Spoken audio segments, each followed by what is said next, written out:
Jā, un šeit man uzaicināja nedēļu gara vizīte ASV, sākot ar Ņujorku, Floridu, Čikāgu, kur man ir virkne tikšanās ar gan biznesa vidas cilvēkiem, politikas veidotājiem, domnīcām, lai pārunāt to, kādā veidā mēs varam stiprināt transatlantiskās attiecības, Eiropas Savienības ASV attiecības, Eiropas Savienības Izraels attiecības un arī Izraels ASV attiecības.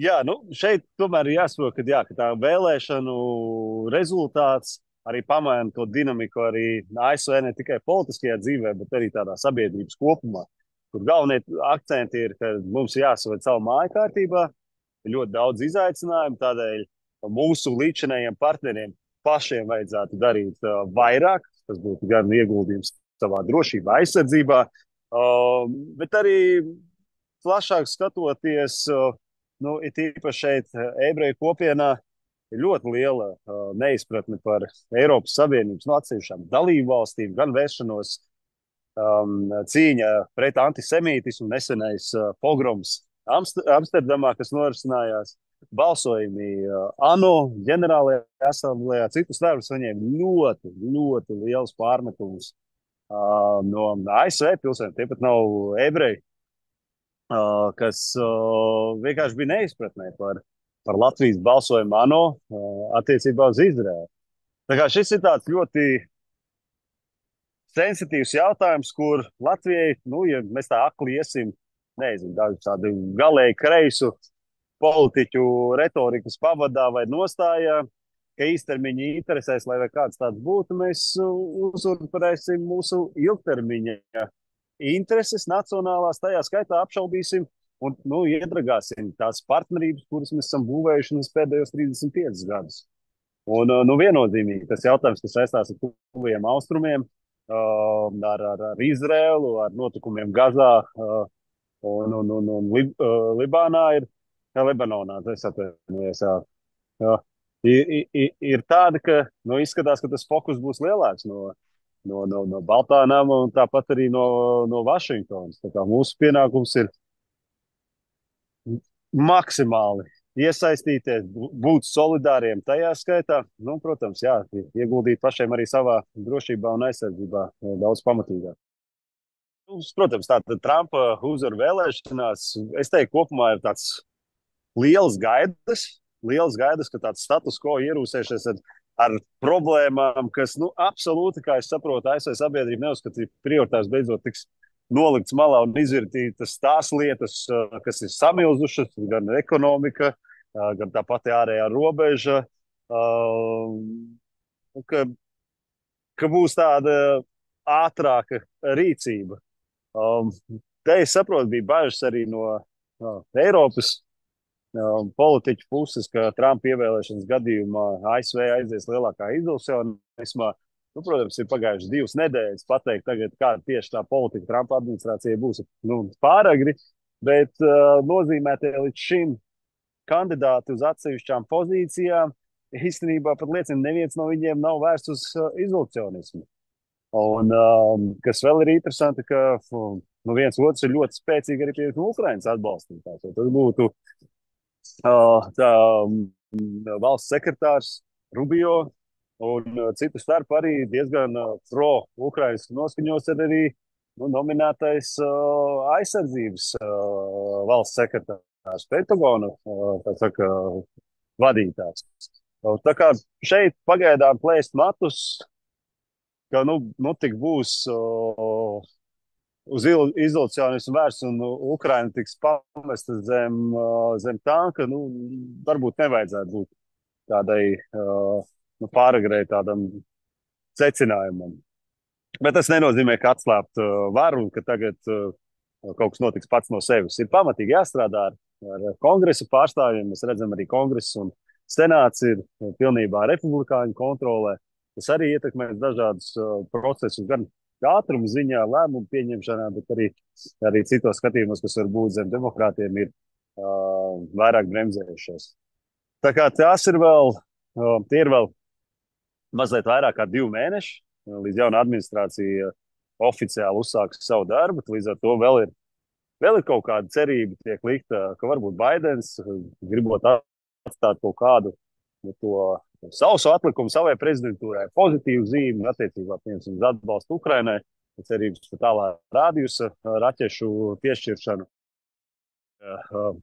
Pašreizējie tie ģeopolitiskie apstākļi padara Baltijas valstis un Izraelu par līdzīgi domājošām valstīm. Ties ir tātad saskaramies ar eksistenciāliem nu, apdraudējumiem mūsu suverenitātei, neatkarībai.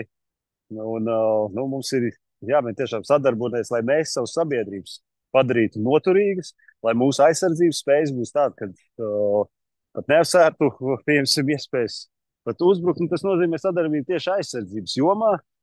Es esmu skeptisks par Eiropas Savienības plāniem izslēgt no Eiropas drošības un aizsardzības programmām mūsu partneru valstis, kā atstāt tikai Eiropas Savienības un ekonomikas zonas, tātad izslēdzot gan ASV, gan Izraelu, gan Koreju, gan Japānu. Tas ir stulbi un absurdi. Tā vietā mums īstenībā ir jāpadziļina sadarbība. Baltijas valstīm vēl jau vairāk. Mēs pie sevis gribam attīstīt aizsardzības industriju, rūpniecību bez mazai. Un Izraela jau nav vakarējā valsts. Tā ir viena no advancētajākām ieroču sistēmām. Dažas no tām īstenībā Latvijā jau ir. Tas pats Spikes un prettanku ieroču sistēma. To mēs iegādājamies. Tā ir mūsu aprīkojumā bruņotajiem spēkiem. Tas nozīmē NATO iepērk Izraels jau ieroču sistēmas. Tālāk Igaunija krasta aizsardzības, pretgaisa aizsardzības sistēma, kas ir pats jaunākais vispār ieviesums Izraels drošības aizsardzības industrijai, saucamā Blue Spear sistēma, kur izstrādā īstenībā tikai 2022. gadā, un Igaunija ir pirmā valsts, kas šādi iegādājas. Un šī iegādes procesā tā nav tikai iegāde, bet tā jau ir kopražošana. Es saredzu, ka Latvijai arī vajadzētu diezgan pamatīgāk investēties šajā sadarbībā aizsardzības jomā, dabūt pat pie mums ne tikai caur iepirkumiem, arī, kas stiprina mūsu aizsardzības spējas, bet dabūt tādu līgumu, ka šo aizsardzības spējas stiprināšanas rezultātā mēs uzsākam šeit Latvijā vietēju ražošanu. Tā kā tur perspektīvas ir, un es ļoti ceru, ka Latvijas valsts, pašreizējo arī valdību un aizsardzības ministriju ir spējīgi ne tikai pārliecināt mūsu bruņotos spēkus, ka Izraels sistēmas ir ļoti advancētas un labas. Un es kā vēl vienu piemēru varu minēt Somiju. Somija iegādājās saucamais, es Latvijas laikam nezināšu, kā pateikt, David Sling. Arī viena no advancētākajām pretgaisa aizsardzības sistēmām. Un vēl pavisam jaunāks svaigums ir Izraels un Vācijas noslēgtā vienošanās par Arrow 3 pretgaisa aizsardzības sistēmu, kas ir arī viena no advancētākajām pretgaisa aizsardzības sistēmām, kāda vispār ir. Un šī Arrow 3 programma, cik es saprotu, arī tagad jaunai Eiropas komisijai aicinot izveidot šo Eiropas pretgaisa aizsardzības sistēmu, būs viens no centrālajiem elementiem. Tā kā mēs redzam, cik dziļi jau sasaiste mums ir ar pašu Izraelu, kas saistās tieši fiziski drošības aizsardzības jomā, bet arī citas, kur mēs varam tikai pārņemt viņu pieredzi. Jo mūsu arī pat visaptverošā valsts aizsardzības koncepcija, viņi jau praktiski balstās tādos principos, ko Izraela īstenot totāla aizsardzība. Kur vēl labāk gūt pieredzi un labāko praksi, kā no valsts, kas to ir totāla aizsardzību, ir īstenojusi kopš tās valsts izveides brīža.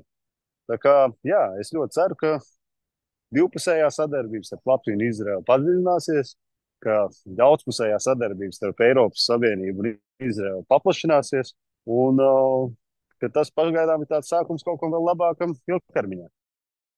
Jā, pašlaik, kā es jau minēju, es esmu Ņujorkā, nesen atgriezos no Floridas. Protams, laikapstākļu ziņā diezgan lielas svārstības no plus 30 grādiem uz 5 grādiem. Un, nu, tagad man no Ņujorkas rītdien nu, pēdējā pieturvieta šeit ASV būs Čikāga. Un arī tur būs tikšanās ar vietējo kopienu. Es nezinu, vai man būs iespēja arī kādu latviešu kopienas pārstāvju satikties, to jau redzēs. Bet arī tur tas galvenais saruna tēma būs, kā stiprināt transatlantiskās attiecības šajos izaicinājumu pilnos laikos, tajos neskaidrības laikos, tajos, nu, teiksim tā, nu, eksistenciālā izaicinājuma laikos. Te jau arī tas galvenais vēstījums ir, ka tas karš, kas norisinās Ukrainā un norisinās tuvajos austrumos, katrai no partneru valstīm ir eksistenciāls karš. Vai tā būtu Baltijas valsts, vai tā būtu Izraela.